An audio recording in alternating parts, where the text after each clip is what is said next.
This time on The Grayson Adventures, we head to Batam. We explore one of Batam's hidden gems, giving a full-on Santorini vibes with its clean white and blue aesthetic. Feeling lah kan? So we later hike up to Puncak Beliung, a quiet hilltop escape where we had a whole lot of fun. Not many people know about it yet. Then of course, we got to lepak, find the best foods, and enjoy Batam scenery, and maybe even more. Let's go!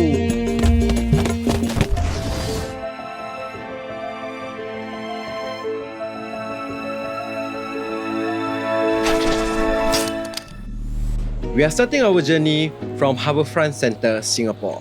We are taking the Horizon Fast Ferry because it's the only one that goes to Harbour Bay Centre, Batam. The whole process is pretty simple, but if you want to know more about the ferry stuff, you can check out my other video where I break it down.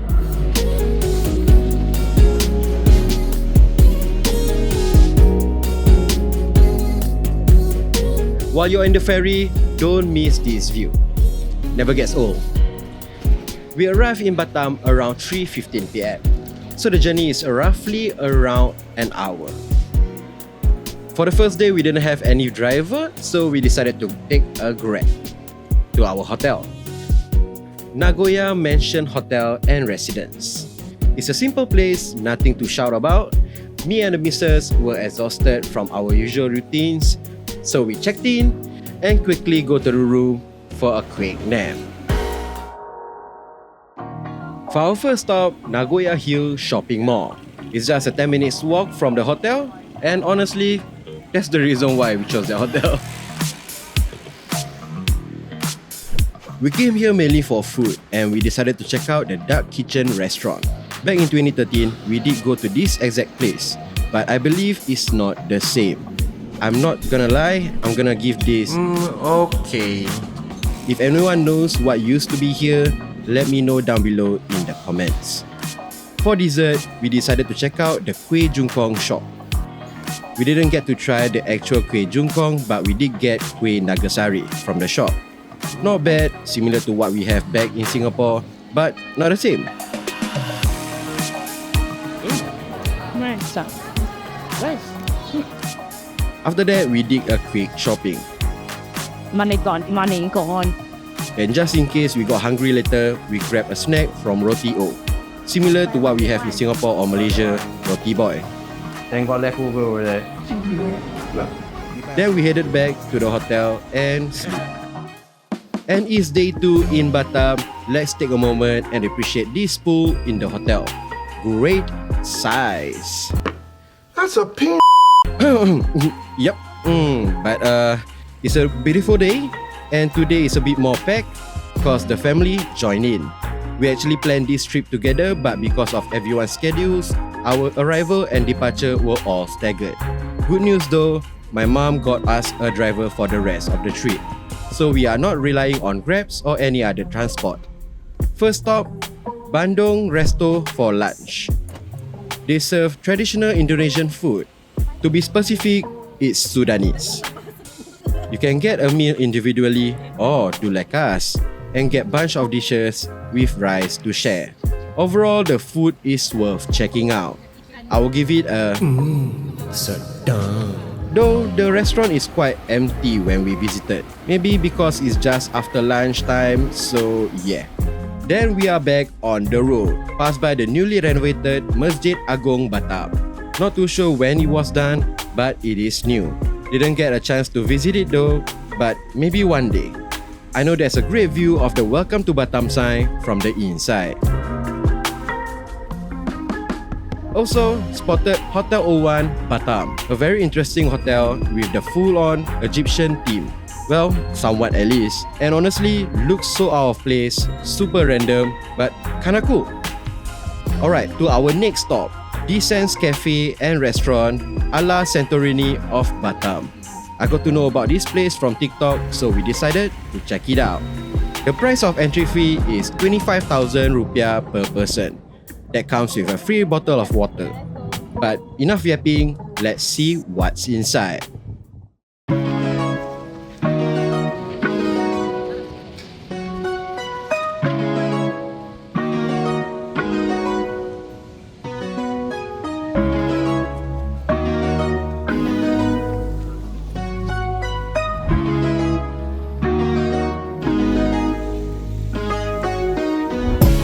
ever wanted to feel like you're in Santorini without actually flying to Greece, the Sands Cafe in Batam is a good spot. It's got the classic blue and white theme, stone-paved walkways, and the windmills to complete the look.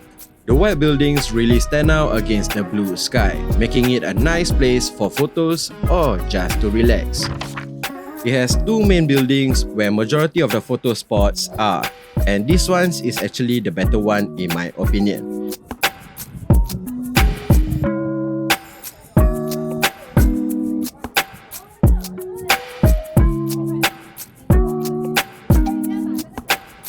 Also, for all my Muslim brothers and sisters out there, there's a place for you to take your wudu and of course a room for your prayers. Well, musalla. Then we go all the way upstairs where you get to see the whole place. From here, you can tell that they do shows with the center stage and a lot of dining areas. So it's not just a IG or TikTok spot, it's definitely more than that.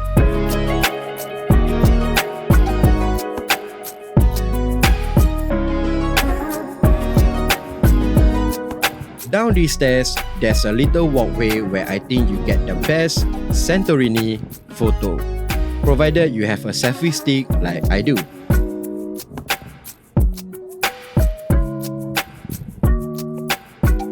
And yeah, this is behind the scenes of my brother and his wife doing a TikTok.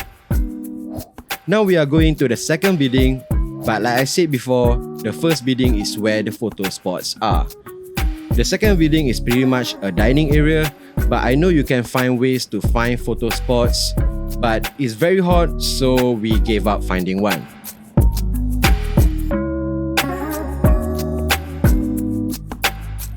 Though there's this dome, so let's see what's inside.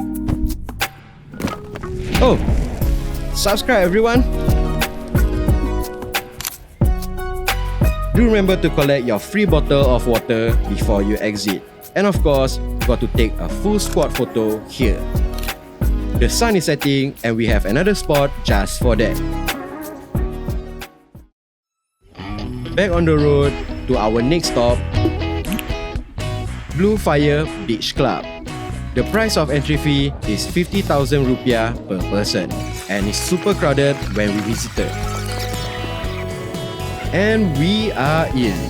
From the decorations, you can tell that it's Christmas. So yeah, this video is so delayed. Now, why did we choose this place? Well, it's really for the vibes. And honestly, it delivers. You've got everything. Sunbeds, big pool, a place to chill or eat. Simply just vibing around. And here's something funny I saw. The teddy bear mascot actually paused the photo taking with the crowd, casually walked over to a bench, struck a pose.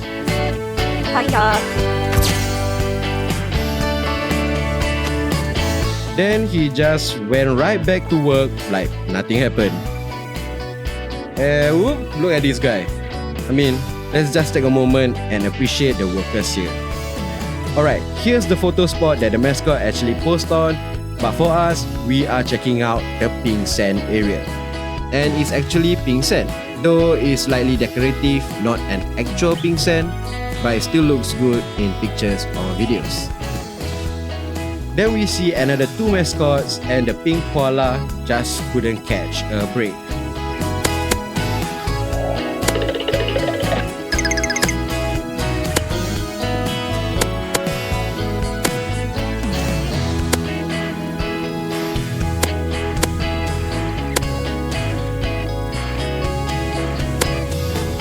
As the sun was setting, we were just looking for a spot to chill and maybe grab some light bites. But it was super packed.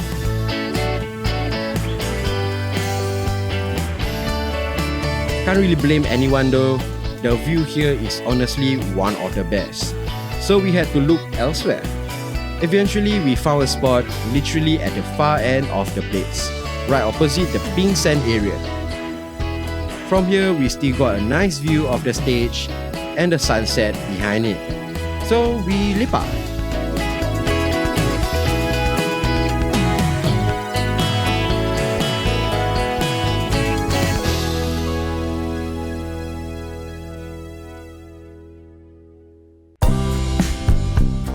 Back on the road for our next stop.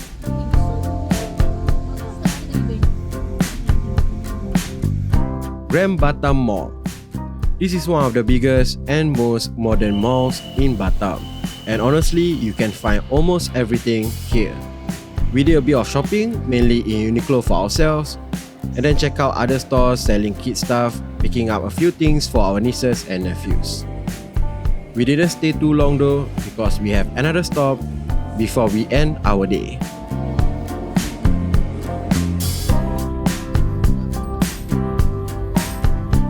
Next stop, located right by the famous Welcome to Batam sign, it's named after it, Welcome to Batam Night Market.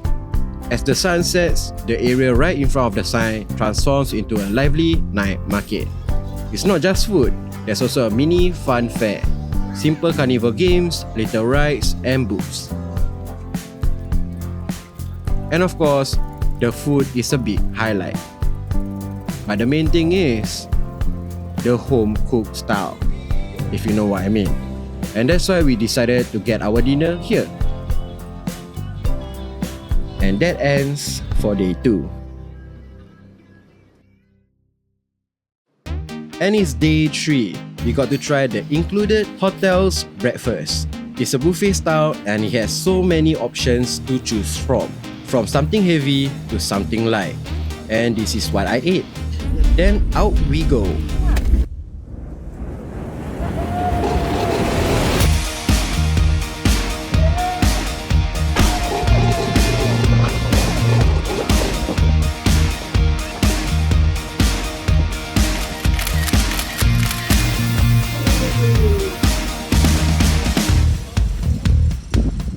Puncak Beliung offers a mix of nature, adventure and some of the most Instagrammable photo spots in Batam. This is actually my highlight of the whole trip.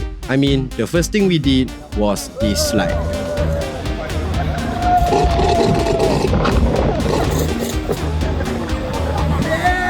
And then there's photo ops like this one. Do not though, they are infamous about changing things up, but let's not forget about the Puncak part. So we got to hike, but along the way there's more photo ops. My personal favorite, the up-style house, but in a kampung form. Then there's more as we hike up. Not to worry about the hike though, it's pretty easy and a chill one. And then at Puncak, my personal favorite out of the whole place is the flying carpet ride. And of course the swing. Check out my full video on Puncak Beliung if you want to know more. Alright, back on the road. Next stop is Alia Layer Cakes. Or is it Alia Layer Cakes? I'm not too sure, but yeah, either one. This is somewhat a famous kuih lapis from Batam. But if you don't know, do check it out. Price has changed since my visit, so this is just for show. You can actually try their kuih lapis before deciding what you want. Overall, I would say, sedap. There's 2 sizes and we picked the bigger one. I think around 1 to 1.2 kg or so. And also, we opted for delivery to our hotel the next day. Next stop, Warung Sunda de Sinta. This one's another traditional Indonesian spot, but with a pick what you want, eat then pay style. There's a huge variety to choose from, everything from pepes like otak-otak to uncooked satay or meats that you hand over to the staff for grilling.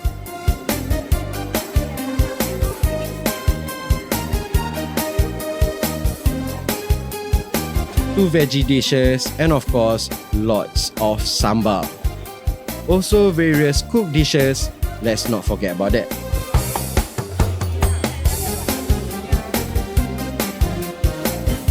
And here's my choices. Nasi liwut, some telur sambal, 1 pepes, some veggie and of course the grilled satay and meats. For the nasi liwut, you will need to request for it and I highly recommend it. It's very nice. For my drink, I had cendol. classic and refreshing. Overall, the food and the place, I will give it a sedap. Alright, back on the road. We passed by the Museum Batam Raja Ali Haji, which is very nice. And maybe one day I will visit it. Alright, next stop is the Welcome to Batam sign yet again. Though this time is mainly for photos, because it was dark when we visited previously. Then we saw this baby ride. I mean, it's pretty cool if you ask me.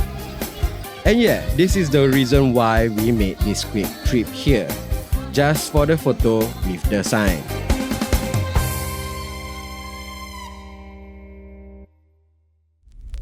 Alright, back in the car yet again. For the rest of the day, we are gonna go on a mall-to-mall visits. First is the Mega Mall Batam Center.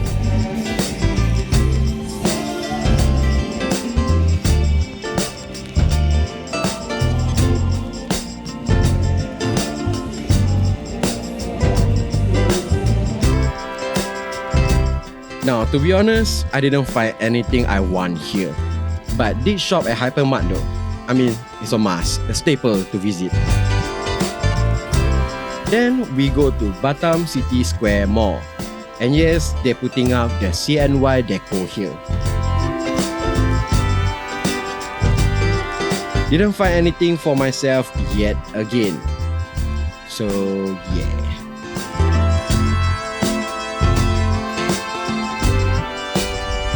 Then back on the road yet again. This time is for our dinner. We tried Sari Echo Martabak. We decided to pack and head back to the hotel to have our dinner. This is the Martabak Manis, and in SG we call it Apam Balik. And then this is the Martabak Sapi. It's like Murtabak in Singapore but not the same. Overall, it's good.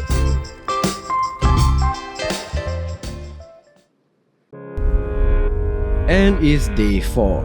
At 10 AM just now, our cake lapis was delivered to the hotel, right on time. We actually skipped breakfast and decided to go big for lunch. Originally, we wanted to try some seafood by the sea, but due to time constraints, we ended up at Love Seafood Nagoya, nearby to the hotel. And honestly, no regrets.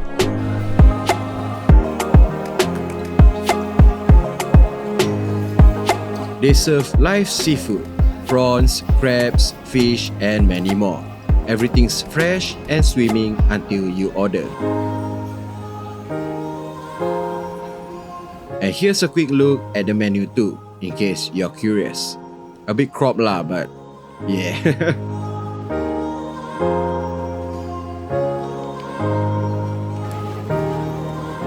And like I said, we went big. Got some fried prawns, sayur kangkung, and omelette, and of course, we had to get crabs. One in black pepper sauce, perfectly paired with some mantou, and another in salted egg flavor. The crabs were very good, perfectly cooked and full of flavor. We also had a fish dish. I forgot what fish it was, but it was very tasty too.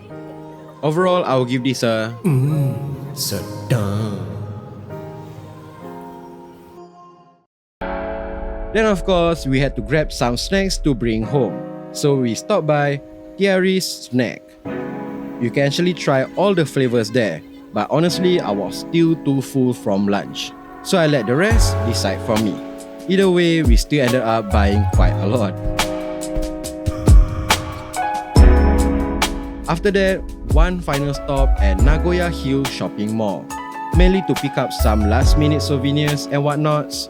Honestly, out of all of the malls in Batam, this one's my personal favorite.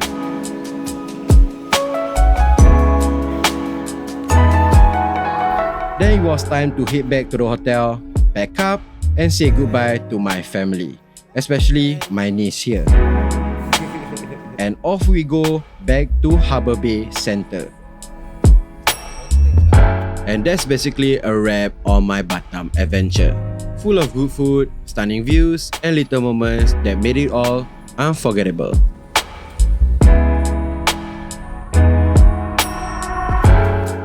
While I'll show you all the quote-unquote going home footage here, let me just share my personal highlights of the trip. Number 1, Puncak Beliung. Very highly recommended. Totally worth checking out for the views, rides and photo ops. Number 2, Descents Cafe and Restaurant, aka Santorini of Batam. Definitely worth visiting at least once. If not for the vibes, then at least for the content. And of course, for food, don't miss Waroeng Sunda di Sinta. Honestly, the best Indonesian food I've had in Batam. But I must say though, if you lean more towards Western taste, it might not hit the same. And yeah, I really enjoyed my time in Batam and I hope you've enjoyed the video. Don't forget to like and subscribe. And if you've been to Batam before or planning to, or even locals from Batam, let me know what to check out for my next visit. And that's it for me. Goodbye for now.